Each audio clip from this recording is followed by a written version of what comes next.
There's a lot to feel great about being Australian, like our spirit of mateship and making the most of the many opportunities we're given. We're known for our courage and resilience and our passion. Most importantly, we believe in the idea of a fair go. Not just having one, but also giving one in return. We are vibrant and distinct as one of the most diverse societies in the world. While our stories may begin in different places, we're bonded by a common future we will create together. So look around. It's easy to find inspiration to participate in your Australian citizenship. That means getting out there, being part of the community, and helping to create a sense of belonging. When every single one of us are just that little bit inspired to get involved, together as Australians, we can be truly inspiring.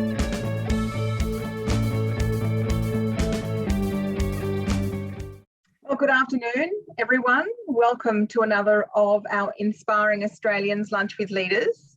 My name's Morgan Lewis and I'm the CEO here at AUSPI, the Australia Day Council in WA, and I'm going to be the facilitator for today's session.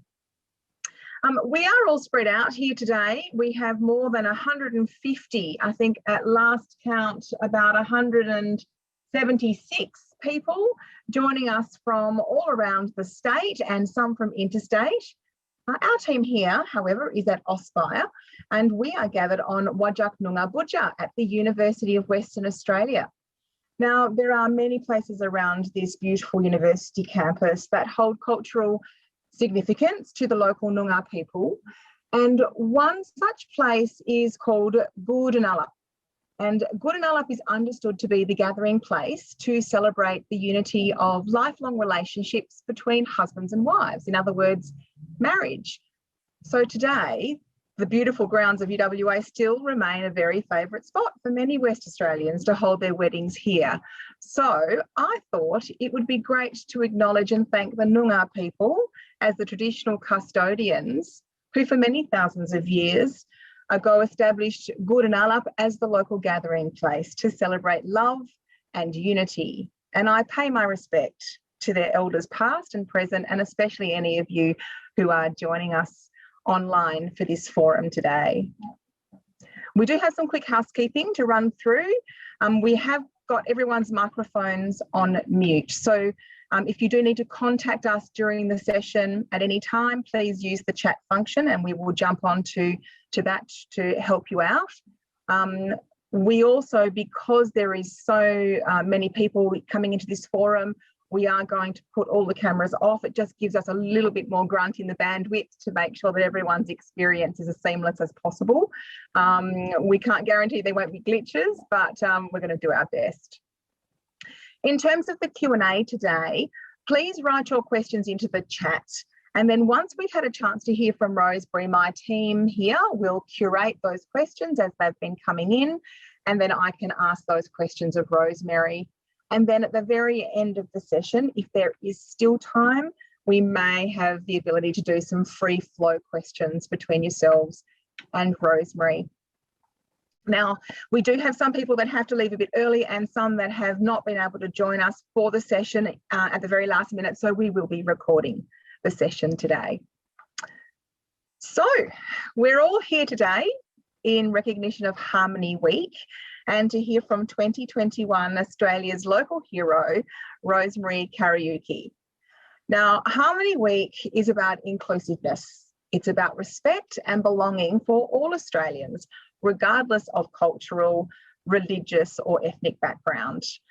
Our diversity is one of our greatest strengths. It's actually at the heart of who we are, and it contributes in no small measure to Australia being one of the greatest places on earth to live and to work. Harmony Week celebrates the fact that Australia is one of the most multicultural countries in the world, from our oldest continuous culture of our first Australians to the 49% of Australians who were either born overseas or have a parent who was. We identify with over 300 ancestries and we speak over 200 languages, including over 50 Indigenous languages still spoken in the home. Since 1945, more than 7.5 million people have migrated to Australia. Which brings me to introduce our wonderful guest speaker today, Rosemary Karaoke. Now, fleeing Kenya alone in 1999 to escape family abuse and tribal clashes, Rosemary's early years in Australia were terribly lonely. Like many migrants, isolation and the huge issue of isolation, especially for women, they're trapped through financial and social dependence on their spouses. They could be completely unaware of their rights as Australians. Many aren't used to going out alone, they have no transport, and some even have very little or no English. But then along comes Rosemary. And for the last 15 years, she's worked as a multicultural liaison officer with the New South Wales Police Department, finding ways to help women leave their homes and meet other women in similar circumstances. In 2020, Rosemary was the subject of a documentary called Rosemary's Way. And in the film, she's described as a charismatic change maker. And the film explores Rosemary's mission to empower migrant women, enticing them out of cultural silos, exposing them to new ideas, experiences, and the wider Australian society to feel a sense of belonging and inclusion. And it is for that passion and commitment to the cause of creating a sense of belonging and inclusion for so many that Rosemary was named the 2021 Local Hero in the Australian of the Year Awards. Now, for those of you who didn't see it, I'm going to show you a quick video of the moment in Canberra on the eve of Australia Day when Rosemary's name was called out by Prime Minister of Australia, Scott Morrison. Australia's local hero for 2021 is Rosemary Karaoke.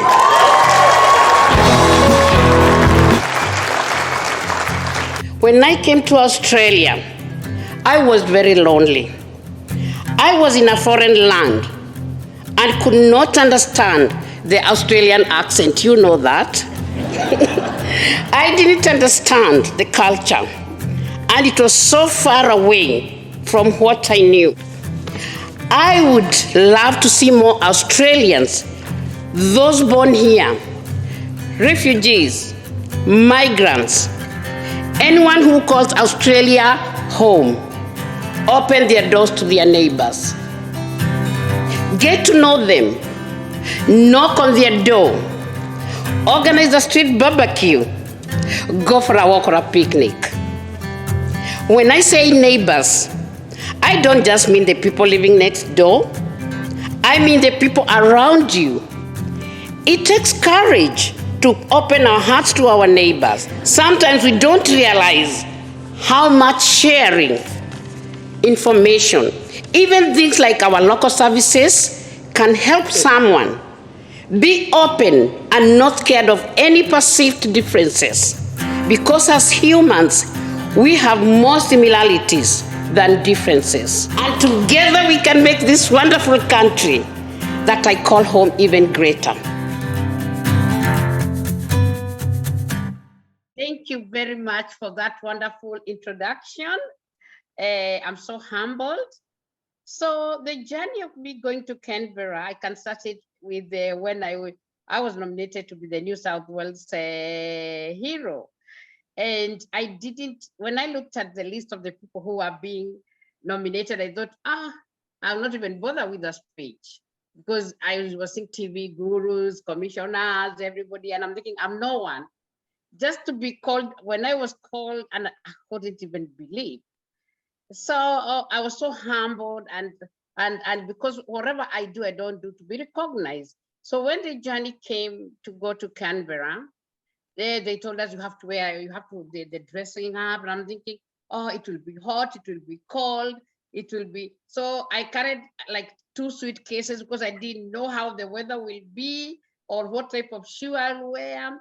And I had wonderful people, the lady who nominated me, Olivia, and the person who helped Olivia to write up the nomination, Jane, who lived in Canberra. And when the journey started, everybody's asking me, have you done your speech? Have you done your speech? And I'm saying, I have started it, but have not finished. So I finished it in Canberra, but it didn't bother me at all, because I was saying, me, I've been recognized for the work I do, but I did do it to be recognized, but it is good to be recognized. So I was saying, I did, like, it's not a must, I have to get it. So I never thought about it twice. I'm going to Canberra. There was a lot of events before the day. We were in Canberra for 4 or 5 days, where we met the general governor, the prime minister put a lunch for us. There was every day something every day, but it never bothered me whether I will get it or not. I was saying, I'm already a winner, being with the wonderful people. I met wonderful other nominees for previous years. And I was just enjoying the time with the people who are there now, wanting to know what they are doing, what they have done, what is their future. So for me, it was, I went with an open mind to learn, not to win. I think so many people in your shoes have the same experience. No one thinks it's going to be their name called out, and they decide at the very last minute to prepare something. So thank you for doing that. Otherwise, it would have been a bit awkward being up on stage and not having something prepared. Yes. No, that's wonderful. It actually provides a great segue into this first question that I had for you. And, you know, going to Canberra and being surrounded by all of that is an absolute far cry from the world that you came from. You, as a person, had to flee your homeland. And me, as a person who was born and raised in Australia, I simply can't imagine what that would have felt like to have to flee my homeland. Can you just tell us a little bit about that time for you? I came here 1999, and when I was at home, there was a lot of uneasiness for many years, because the tribal clashes. I come from the village which was really hit by the tribal clashes, a town in Kenya called Eldoret. And I always think Eldoret is a smaller version of Australia, because there's a lot of multicultural people living there, people from Uganda, from Sudan, all the tribes live in my town. And I love my town, but at that particular time, I just wanted to leave it. But this is the place we were born in. We didn't even know which tribe we come from. We just knew we are Kenyans. And then just come, then during election time, that's when the tribal clashes was happening. And it was a very, very hard time for me. And that's why I had a very, very difficult time thinking, am I gonna leave my children? I'm running away. I don't know where I'm running to. So I had to see it. I really used to cry a lot, thinking, now where am I going? And because I was so angry with what was happening, I decided I'm going to go to the farthest place in the planet. And where was the farthest place? Was Australia. And the only thing I knew about Australia is the kangaroos and the sheep. Well, lucky for us that you picked us and that we were the furthest place away. Yes. Rosemary, I read in one of the reports and the reviews in preparing for today, I read that you didn't know anyone when you arrived in Sydney, yep. And that in your suitcase was a few $100s and yes. A couple of items of clothing and several gifts to give yes. to strangers. Gifts yes. to give to strangers. Now that is quite a specific packing item. Tell me, what was your strategy and did it work? So when I was coming, I knew I'm a people's person. I love people. I grew up in a nuclear family, and I was thinking, I'm sure I'll go and live with people, and I know people will hold me because I have nothing. I just have my suitcase and the money I had. So out of that money, which was not enough, I took a bit of it and went and bought some gifts, and the gifts were African artifacts. We love our Kenyan tea. So I came with some tea to give out. I thought everybody will love, and it's true, they love our tea. It's very, very precious. So whatever I came with, and thank God, the first day I met this Ethiopian lady, Miss Kerem, who up to today, I call her my Aussie mom. because she didn't know me. I met her at the airport. She had dropped somebody who was traveling. And I remember I told her my problems in 2 seconds, to take me or to leave me. And for sure, she took me in, and she got the first present. The first gift, yes. Oh, and so, packing gifts from your homeland was your Yes. strategy to reach out to make new friends. So very simple strategy. Because I knew I'll make friends. So I came with that phrase, knowing I'll meet people and who will be my new family in that country. And for sure, I have a big number of my friends who have become my family. Yeah. Well, that's what it's all about in Australia, isn't it? I think, you end up migrating, or you end up transitioning into a role. It was obviously perfect for you. You became a community liaison officer for the Parramatta Division of New South Wales Police. Tell us a little bit about that journey and how that came about for you. How I came to be the multicultural community liaison officer, and I have just moved from Parramatta. Now I'm in Campbelltown, Yep. in Southwest Sydney. Because when I came here, as you heard, I came alone. I was very lonely. And I thought, what will I do in my lonely time? And because I don't like sitting down and feeling self-pity for myself. So I thought, what can I do? And I thought, at that particular time, I was thinking, how do I use my lonely time? And I went to the local church, and there was an advertisement, people to volunteer to visit lonely people in the nursing home. And I thought, wow, what a good way to use my lonely time with another lonely person. And I was the first person to put my hand up.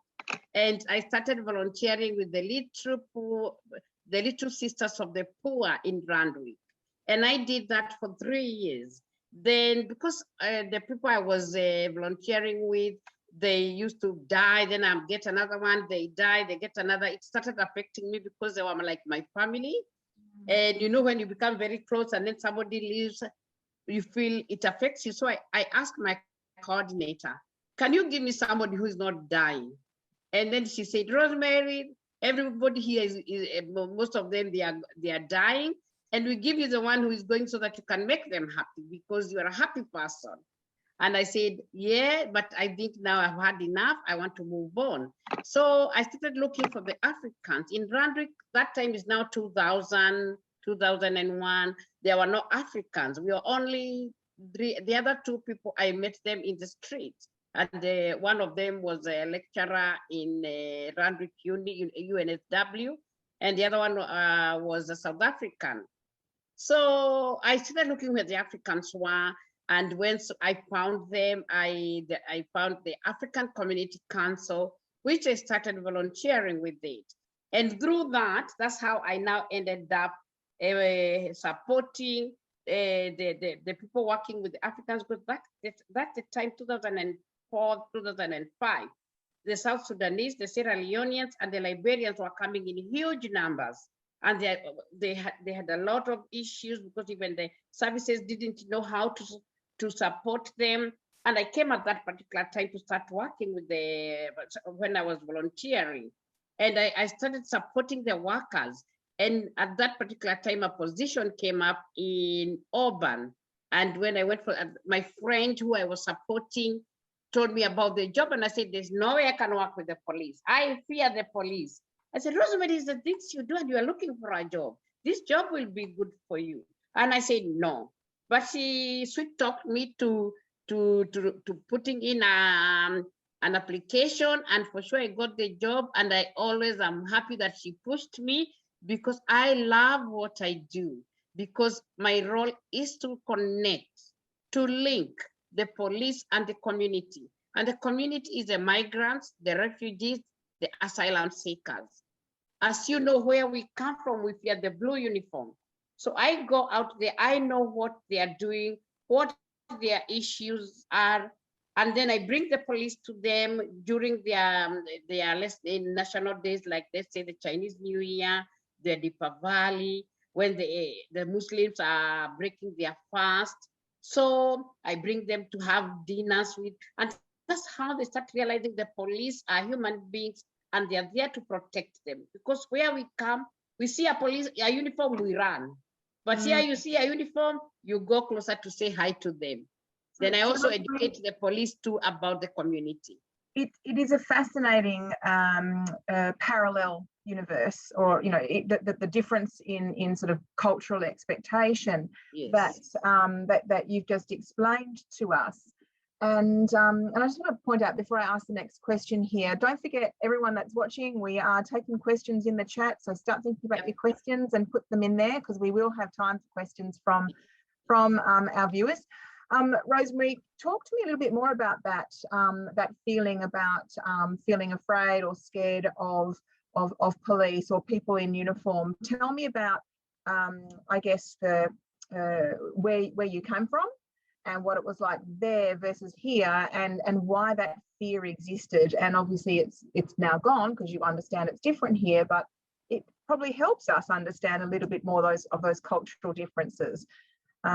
What were the police like in your country before you came here? The police where I come from, they are authoritative, while here the police protect you. That's the first difference. Here the police are there to protect you as a community member. While back home, when they see you, even if you don't have any mistake, they'll still get a mistake that you have done. There's a lot of bribery. I remember one young man telling me, we were talking about the police. At that time, I had not even joined the police. And he was saying he used to pray that he meets with a bad person instead of meeting the police, because if he gets with somebody who will rob him, they can negotiate. He can ask him, please leave a little money. I'm going to buy medicine for my children, or I'm going to buy milk. And for sure, they'll give you something small and they go with the rest. But with the police, they take everything and they whip you. So who would you want to meet? And that's the difference. While when you see a police, even up to now, I work with the police. When I see the car behind me, I always think, oh my God, I hope they'll not stop me. Because that's how we grew up. Whether you have a mistake, they'll still stop you and they'll still get some. Even now when I go to Kenya, because I go to Kenya, they'll look, they say, oh, the car doesn't have any problem, but can you give us something? So it's very different. So when we see here the policeman, we go to them, or a police officer. Back home, and it's most of the countries of the people I work with, doesn't matter where, but the migrants who come here, the police, the uniform, you just see the uniform, you have to run for your life. Rosemary, you touched on it earlier about being a founding member of the African Women's Group in New South Wales, which advocates to break down those social isolation barriers for many African women and what they experience in this country, particularly when they first arrive, but even some after being here for many, many years. What do you find most rewarding about the work that you do in that role? I founded the African Women Group in 2006. And it came about because of when I started working with the police and the issues that the Africans were having, and they were not accessing the services. So I thought, how will the Africans access the services? And I thought, the men, it doesn't matter which community they come from, very hard to bring them to the services. The youth, they get the information from the schools. And I was left with the women. Okay, what does women like? The women like good food, they like dressing up well, and we love dancing. And I thought, I do a dinner dance which will make them come, then we give them information. So I started selling my idea at different services. I say, no one will fund the dinner dance. I said, it's not a dinner dance. It's a vehicle to give these women information. And when you give a woman information, they give to everyone with ears. They'll give to their neighbors, they'll give to their friends in the play group. When they go to the GP, they'll tell the person sitting next. But the man, when they come with an information, they put under there, then say, why didn't you tell me about that information? I didn't know that you wanted it. So that's the difference. You give a woman information, they'll tell everybody with ears. So through that, that's how somebody heard what I'm talking about and said, Rosemary, let's have a working committee. And for sure, we had our dinner dance, and 350 women attended the first African Women Dinner Dance, and it was in Auburn, RSL. And we had a domestic violence survivor who came and gave the experience, their journey, how did they live that abusive relationship. And the following Monday, over 20 women came to report domestic violence. So what I like best is when I support these women through the different projects I do. For example, the culture exchange program, where I take women of different cultures to the rural areas, and they live with the Australian in their own home for 3 days. The outcome which comes, those women, they go without jobs. Those women, their confidence is zero. By the time they are coming back 3 days, they have made relationship, friendship, they look jobs for each other. They come to me for different issues. For example, domestic violence is a big thing that comes out. And down the line, I meet them in the streets, they come dancing and say, Rosemary, I got a job, I got a job. That's what makes me happy with the jobs I do. When I see somebody from zero, and then I see them on the other side smile. And for sure, I'm telling you, they dance in the street telling me what they have achieved. Some have bought homes. They have gone back to where I have taken them, and they have gone and started working there, and they have bought homes there. So there's a lot of win-win. They have made permanent friendship. They help each other in different ways. There are so many stories that come out of that experience for you, and one of them has been captured.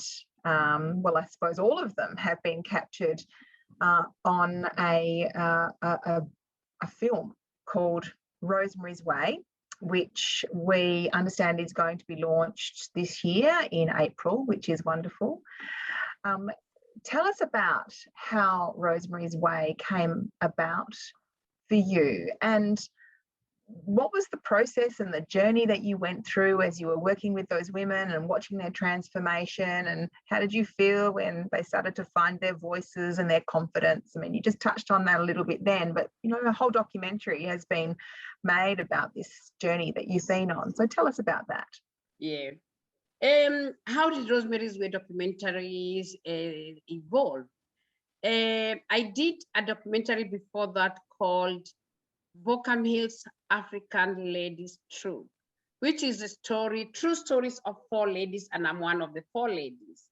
And when I used to go, our director, who has done also Rosemary's documentary called Rose, she used to, I used to be late, and Rose used to get angry with me because every time, most of the time I'm late, and I'm saying, I'm late because I'm organizing a culture exchange program. I'm late because I was doing ABCD.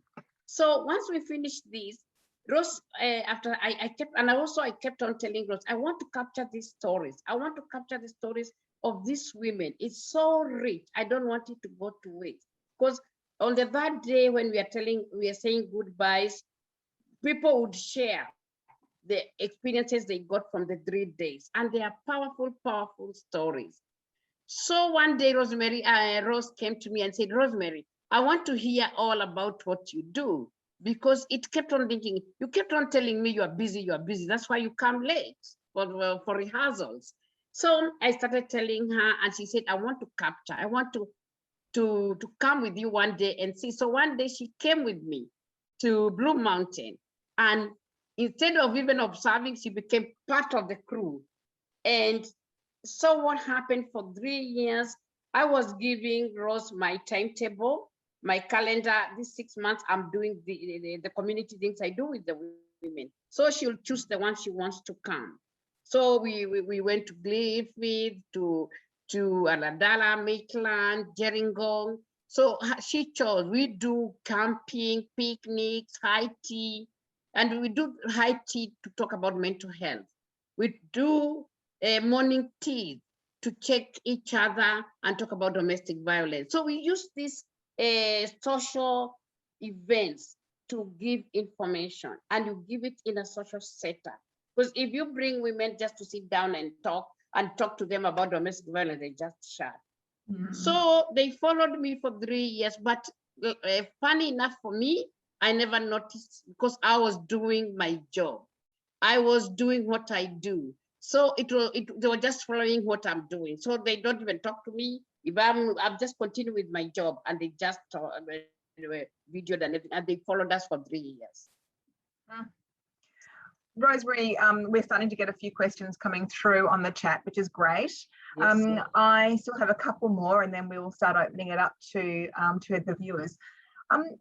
What message do you have for anyone, not just migrants or people that have come here that are new to our country, but what message do you have for anyone struggling to feel a sense of belonging in the community that they're within?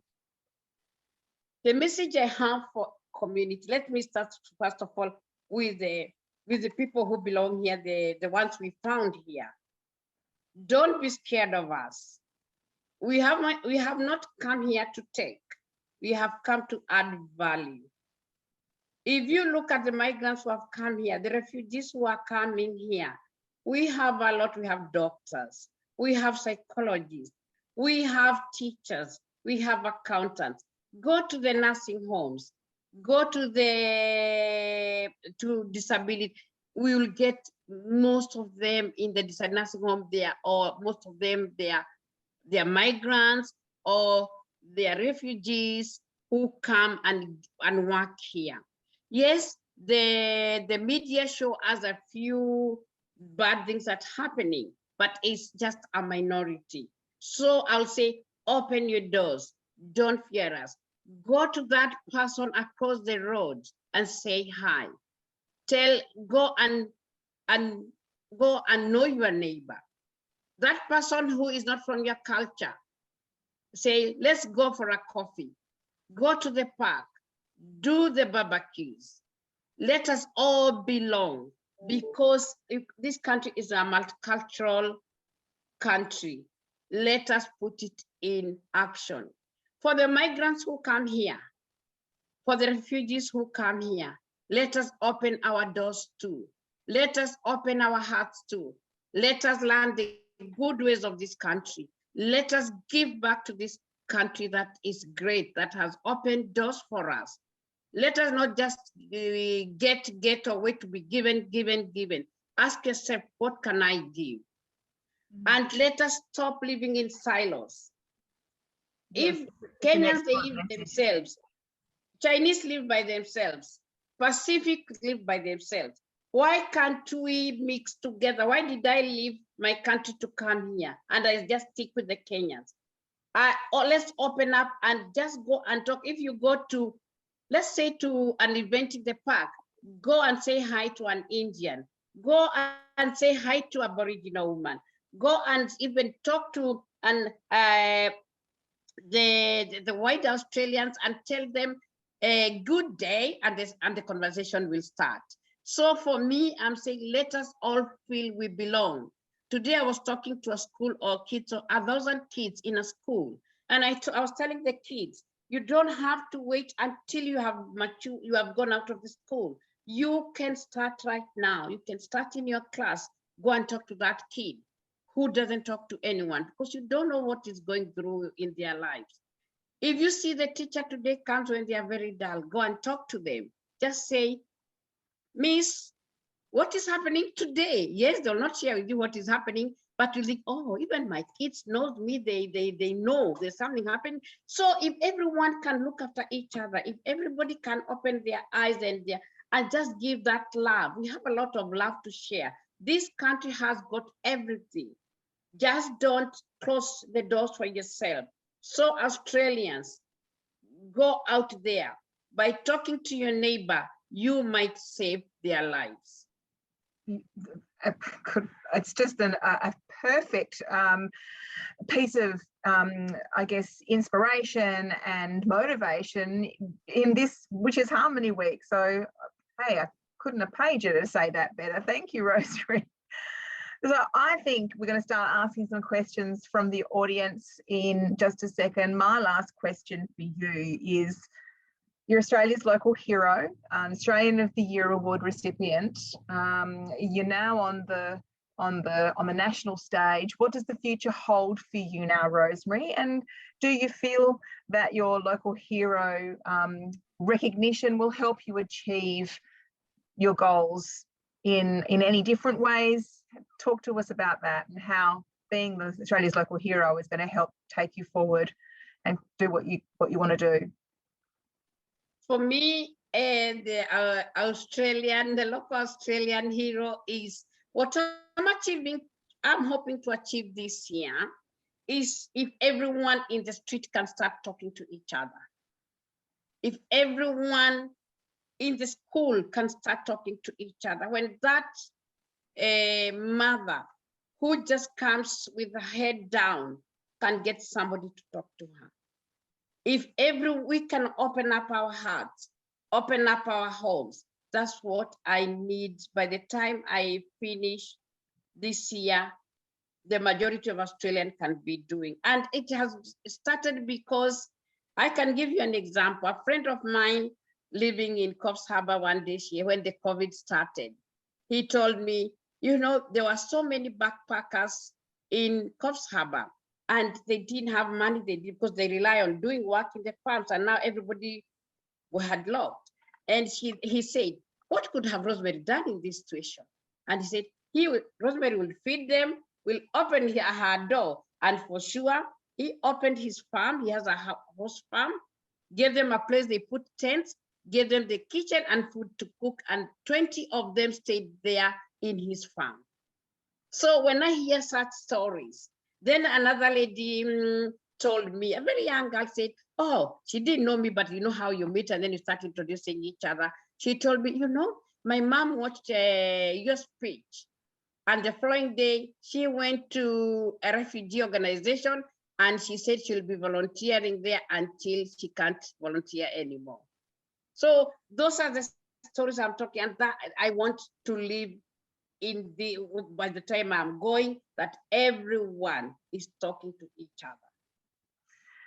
Rosemary, it's a beautiful motivation. Everyone, just open up your hearts and talk to each other. I want to read a couple of comments, not so much questions, but comments that have started to come through the chat. This is from Leslie.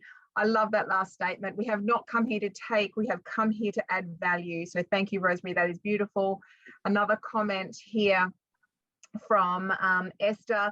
Rosemary is such a wonderful woman. She deserves her award. Well done. The more love you give, the more love you receive. So you've certainly started to inspire the people that are watching today. I do have a question come through. This question's come through from Anne, and I'm just reading it off my screen here. Rosemary, how did your family react and feel about you being named in the Australian of the Year Awards? And do you now get special treatment? Yeah, my family, they are all here now. I have 2 boys, I have grandchildren, and then I have extended family. I have a few nephews here, niece, and my friends who have become my family. Oh my God, they have done so many parties. I think every Friday, Saturday, Sunday, I have a different party. Because of COVID, they cannot do it together. So different groups do parties for me. My family, they are so happy. And they said, at least we can see, because they always hear, I'm busy, I'm busy, I'm busy. They said, at least other people can see how busy you are. And they are so grateful that I've been recognized. They are very happy. They take me out, they give me gifts, they are pampering me. And some even come and give me massage. I mean, my legs. Yeah, make sure you take advantage. Take advantage, yeah. Rosemary, I say. Rosemary, I've got another question that's come through here from Erin. She asks about the supports within local communities. And she's asking you, what do you think that local communities and community services could be doing more of to support newly arrived migrants in Australia? What I'd like the community services to do, and because I work a lot with the services, is to work with the grassroots volunteers, because most of the time the people go to the volunteers because the volunteers are part of them and they know them.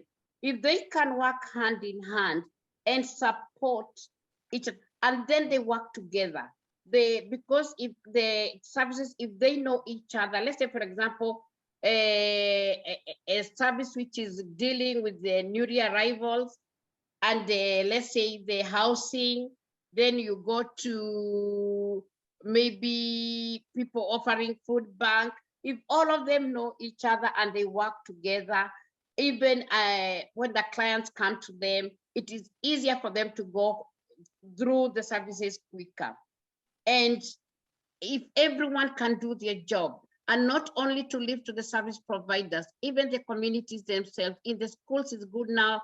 Most schools have got community hubs where they can let the people engage, because as many women, especially going through domestic violence, they're not allowed to go anywhere, but they go to drop the children to school, and they can have friends in the school when they're having those meetings, or when they have, and the people can come to the schools and give information sessions. So let the service providers and the government, all of them, and the volunteer and the grassroots on the ground to work together. Rosemary, I've got another question here from Jenny. What do you think that the Australians in general feel are the barriers to opening up or being open-minded towards migrants, particularly migrants that look so differently from the European, British kind of Anglo Australian? What are the barriers, and can you help us understand so that we can break those barriers down? What I think for me is the barrier is the fear of the unknown. And I can give an example. One day I was working and I was organizing a morning tea, because how do you get the people to know the police? Sometimes I organize morning tea where the service providers and the community leaders just come and have a morning tea with the police, and do that way, a very informal one, and they can talk with each other. So there was two ladies, white Australians, who had come, and they did get very good reception. So the commander invited them for the morning tea. And when they came, they said, they were so happy because that time I was working in Maryland. They said it's the first time they have been among the refugees and the people from North here, because they want to say hi to them in the streets, but they fear, they don't know whether it's culturally right, or if some people don't shake hands. Now that was before COVID. So for me, it's a fear. Everybody, they are fearing we might do this, then they will think we are racist, and we don't know which type of food they eat, or we don't know what. So is that a fear of the unknown? That's what I think the white Australians have, the fear, because they want to do the right thing. And I want to assure them, you start by just being friends, having a coffee, invite them for even if you don't want them to come to your house, just invite them out there. You can come with your drink, and you sit outside on a Friday evening and start a conversation. And once you start talking, you realize we are all the same. It's interesting. What you're saying is basically because we don't know what we don't know, and we fear the unknown, we think we may offend if we say something wrong, so we don't say anything at all. And by not saying anything at all, we're actually being offensive. So it's one of those terrible circles that we've got to break. We need a circuit breaker, and I think if there's anyone that's going to be a circuit breaker, Rosemary, it's going to be you. So lucky us, hey. We do have time for a couple more questions. It's slowing down a little bit on the chat, but if anyone does have any more questions, please get them through. We do have a little bit more time. And there was one comment here, and if anyone is interested in knowing about this, it's called There's a movie that's just come out. It's an Australian movie called The Merger, and it's about a regional town and how it builds relationships with migrants. And a few people have put a big thumbs up against that. So it might be worth having a look at that too, if people are interested in continuing their learning around this integration and this harmony story that we're exploring today in recognition of Harmony Week with Rosemary. So look, there is a couple more questions coming through. One question that occurred to me, Rosemary, you said that you had all your family here in Australia now. Was it difficult to encourage your family to come? How did that happen, and how quickly after you arrived were you joined by the rest of your family?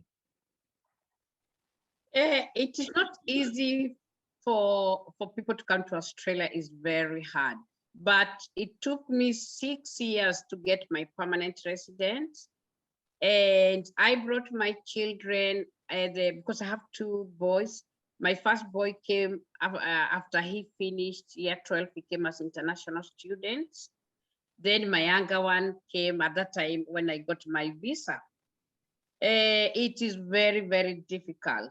My nephews and my niece, they come as international students, and provided you do the right thing and you're studying, you can live in Australia. And because education is very important in our society, in where I come from, so they are all doing very well in uni, and some have finished. That's great.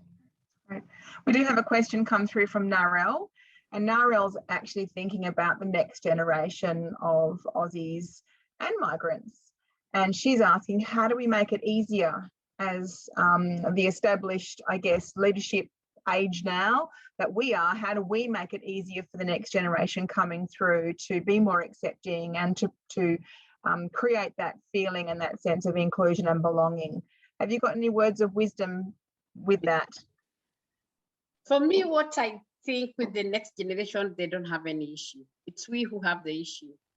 If you see the kids in the park, if they are 2 years, they don't even know whether they are black, yellow, pink. They're all playing together. And if we can encourage that, they continue and connecting them and them being together. When you go to school, it's we parents. We have to stop talking negative in the homes, because the kids pick up what we say in the homes. And if you talk negative of communities of other races, what type of a next generation are you bringing up? So it is up to us to start building those for our generation. And I can give you an example. One day I put our former opposition leader from Kenya came to Australia, and I had a photo with him with other people, and I took that photo literally and put it on my fridge. I wanted to see what my community will comment. My children, when they came and found the photo, they said, "What are you doing with him here?" And I said, "What has he done to you?" Because we are in the different, we're on the other side of politics. And I said, I explained, I might have a problem with the party he is or their policies, but I have no problem with him as a person. And he said, hang on. And then his people, when they came and got that photo, they asked the same question. What are you doing with our person here? And I said, he is a public figure. He belongs to all of us. He belongs to me the way he belongs to you. So it's a matter of educating people. And at that time, they all stopped and thought about it. And I'm sure I changed them. So it is a matter of just changing and stop negative talking. You can talk about the issue, not about the person. And it's very important to differentiate those people. Even because I'm a community leader, I always go sometimes for mediation or whatever. I tell people, leave the people alone. Let's look at the issue. Let's talk about this issue. Let's not talk about the person who did the issue. And that way you can solve very easily. And I think that's what we, the adults, we need to start changing. Because even your best friend for your grandchild or even your child, it's not from the same community if you look at the people, the kids who they play with in school. I've got one more question here I want to ask you, Rosemary, and then we're going to wrap it up and let everybody get back to work. For those of you sitting at your desk with your Vegemite sandwiches. And this one is from Alison. Alison has identified that in the news, particularly at the moment, we're seeing more and more incidents of racism, and it's obviously quite terrifying for everybody to see these things and what's happening in our community. What is your advice on for people that experience racism, how to tackle that? There's a lot of racism that happens under the carpet, whether it's in the school grounds, whether it's at work or whether. But for me, I find it's education. Education, when they say racism, and especially in school, and I hear that in the schools I work with. And what we do is we take the school liaison officer or the youth liaison officer and goes and educate these children. At work, I always say, go and talk with your HR, with somebody, and say how you feel. Because sometimes, yes, racism is there, but sometimes it comes in the wrong way, or it comes out in a different. But once you educate those people and talk openly about it, it doesn't hurt. There are people who will always be racist. I remember my first job. I used to work in a Navy shop, and I used to order milk in the morning. And when I'm ordering the milk, this Chinese man said, "Can you give me somebody who can speak English?" And then I asked him, "What am I speaking?" Then I disconnected the phone and I called the manager, and I said, so I talked to the manager and I told him what the worker told me. And I said, yes, you have an accent, I have an accent, but we can communicate if you are willing to communicate. I'm giving you business. Then you're talking to me like that, because when I'm ordering this, I'm giving them business.